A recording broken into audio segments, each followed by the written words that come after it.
Democratic strategist Jess Tarloff at the War of the Parties Soul there. We've got the Wall Street Journal's Bill McGurn and Republican strategist Alexandra Wilkes. Let me ask you about that these guys were booed for saying something that didn't sound all that crazy. Medicare for all might not be the answer.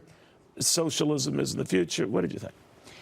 I wasn't altogether surprised because of the people who were delivering that message. So John Hickenlooper and John Delaney are both obviously running for president, but they're not doing particularly well in the polls. If you saw the reception that Kamala Harris or Elizabeth Warren, who are advocating for those policies, but are higher up, I would say, in the positive Democratic feels category right now. So they wanted to stand out.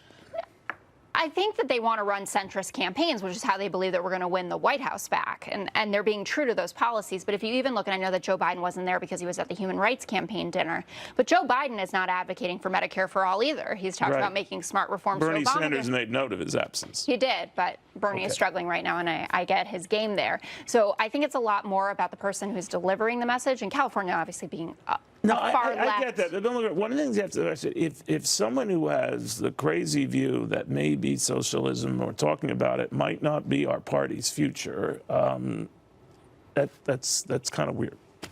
Yeah, I think, look, someone in either party who said this just 10 years ago wouldn't have been regarded as controversial. In fact, I think many Democrats used to resent when Republicans put the socialist label on them. Look, I think the problem is that a lot of people in the party are for it. Maybe most of the people in the party are for it, and then others fear that that's going to cost them the election. What do you think, Alexander? Well, I think it really illustrates actually the rock and a hard place that the frontrunner Joe Biden is in. Because on the one hand, he's lying low, he's sort of taking the events he wants to take and trying to run the centrist general election campaign. On the other hand, he's skipping an event which in California, now an early state in the Democratic primary process, a ton of delegates on the table.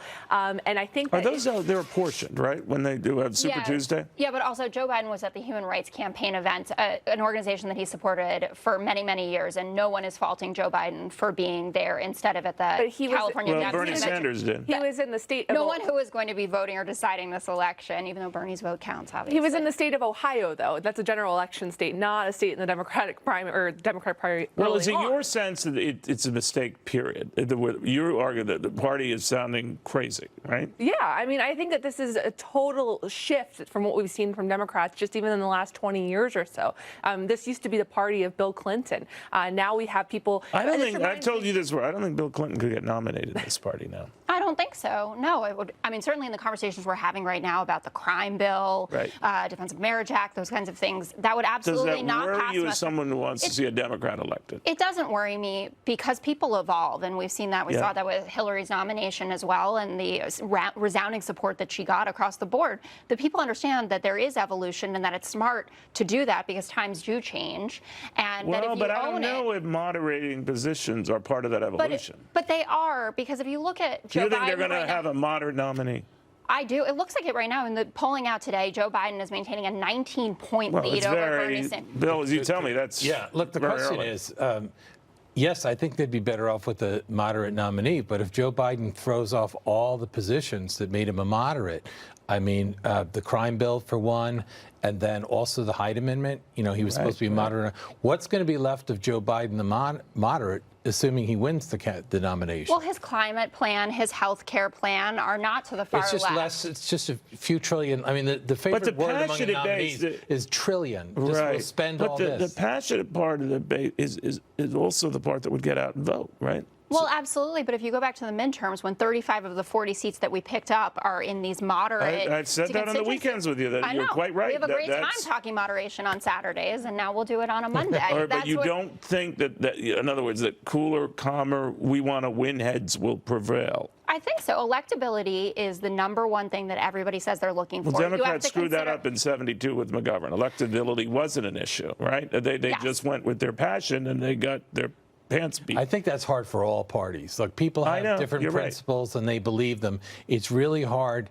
They don't like being told on either party, compromise your principles to get someone elected. I do think whoever is nominated will get the support of the party because they do want to beat Trump. But getting there may leave someone really battered. You need to be jazzed. You need to be right. You need to be jazzed. You absolutely do. But if you look at the constituencies that are backing Joe Biden right now, the African American community is quite jazzed about him. We have moderates all over the country, like the ones who got us 2018, who are jazzed about it. It's a long way out. But I don't think that John Delaney or John Hickenlooper getting booed at this is some harbinger of disaster to come.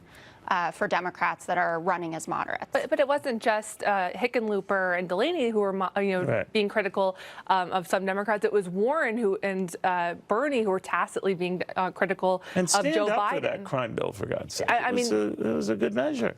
Joe Biden was talking about, Elizabeth Warren was talking about how it's not the time for small ideas, but big ideas. That's directly opposite what Joe Biden is talking about, a status quo. All right. We have a lot more coming up, including the